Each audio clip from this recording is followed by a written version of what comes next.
Hello, everyone. Welcome back to Wellness and Faith with Sherry Wherry. I'm excited, as always, to be here with you all. I hope that your weekend has been quite enjoyable, and I hope that you are also looking forward to this upcoming week and expecting great things.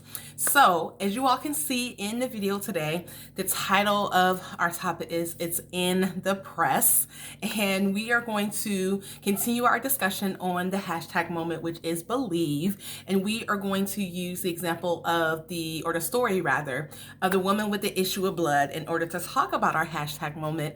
And then we will close out with our dose of spiritual wellness and a few announcements as well. So the story of the woman of the issue of blood can actually be found in Matthew, Mark, and Luke. I am actually going to be focusing on the account that's found in Mark just because it gets a little bit more depth. And so I do like this version of it as well. So it was in Mark chapter 5, beginning verse 25 through 34. So just to give you an overview of what happens with her. There was this woman who the Bible says had an issue of blood. And basically what that means is that she had been bleeding nonstop for 12 long years. And let's just put a pause right there and say, first of all, just when dealing with your normal menstrual cycle is just a lot. For the ladies out there, you can feel me. Just the symptoms and the pains, that comes with it is just a lot. So just to think about dealing with that for 12 years straight is just a lot. And so she had tried all that she could. She went to all the doctors, she had spent all her money. And so it would seem that she had actually exhausted all options.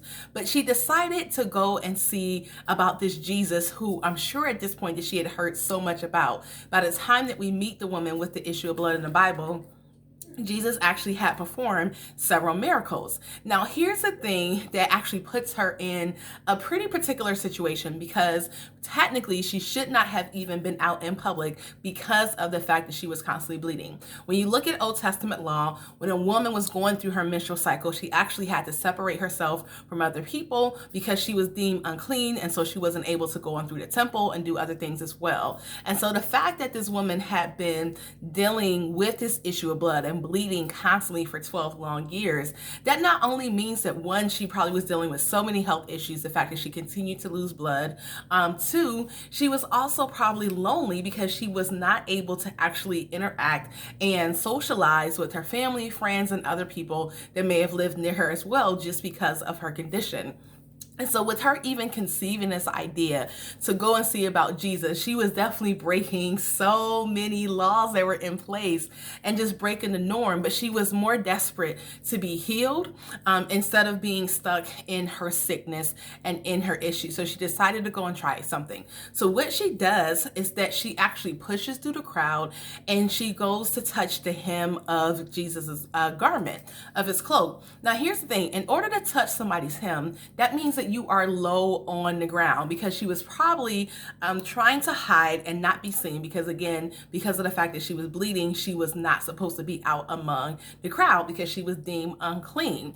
And so for her to push through the crowd with everyone else that was going around, trying to remain hidden, not really, make a huge scene, and she gets close enough to Jesus to just be able to touch the hem. You think the hem is not a large spot of clothing. It's not a huge piece, of article of clothing. And she touches that, and the Bible says that she was immediately healed. It says straightway, so that means it was immediate. It was constant. And so despite of the fact that she had been dealing with this issue for 12 long years, in just a moment's time, it stops, and her life completely changes in that moment. And so Jesus, feeling that virtue, the Bible says that he felt virtue had gone out of his body. He says, "Hey, who touched me?" The disciples look at him like, "What do you mean, who touched you? Do you see all these people that are like hanging around us right now?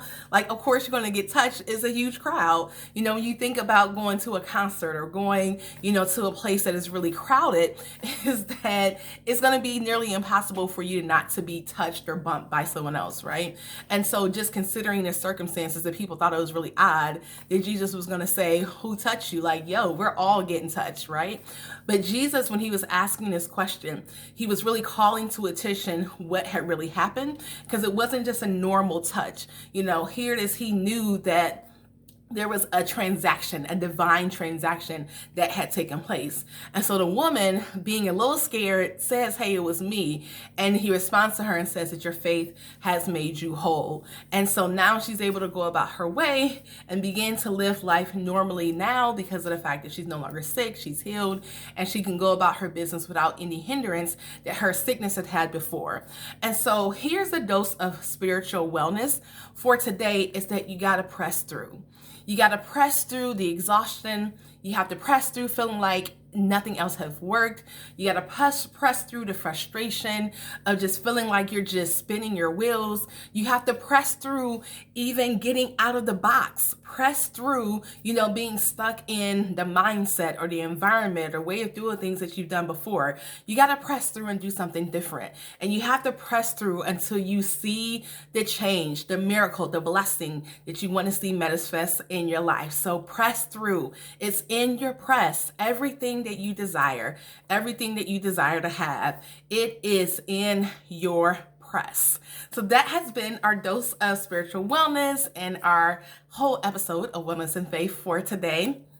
To the ladies of the self-care group, you know that we have things happening every single day of the week. So we have our daily themes. On Tuesday, I know that is Fitness Tuesday or Health Tuesday.